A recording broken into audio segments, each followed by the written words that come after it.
લગ્ન જીવનમાં ડખા ચાલે છે, પતિ પત્ની વચ્ચે બનતું નથી, એક બાળક પ્લાન કરી લો, બધું જ આપોઆપ ઠીક થઈ જશે. શું તમને પણ તમારા વડીલો અને મિત્રો આવી જ સલાહ આપે છે? તો થોડી વાર થોભી જજો.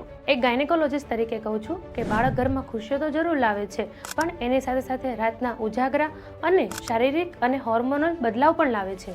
એઝ અ સાયકાઇટ્રિસ્ટ તરીકે મારે તમને સ્પષ્ટ કહેવું છે કે બાળક કોઈ કપલ થેરાપિસ્ટ નથી કે જે તમારા તૂટતા સંબંધને બચાવી લે. જો તમારા સંબંધોમાં પહેલેથી જ અનબન હશે તો બેબી ડિલિવરી પછી આ સ્ટ્રેસ તમારા સંબંધોને વધારે ખરાબ કરી શકે છે. ઉલટાનું આવા માહોલમાં જો બાળકનો ગ્રોથ થાય તો તેની માનસિક સ્થિતિ ગંભીર રહે છે, જેની ઇફેક્ટ લાઈફ ટાઈમ પણ રહી શકે છે. આ વાત હંમેશા યાદ રાખો કે બાળક એ તમારા પ્રેમનું પરિણામ હોવું જોઈએ, નહીં કે તમારા ઝઘડાઓનું સોલ્યુશન હોવું જોઈએ. કારણ કે જો તમારું શરીર અને મન બંને સ્વસ્થ હશે તો જ તમારું આવનારું બાળક અને તમારો સંબંધ બંને સ્વસ્થ રહેશે.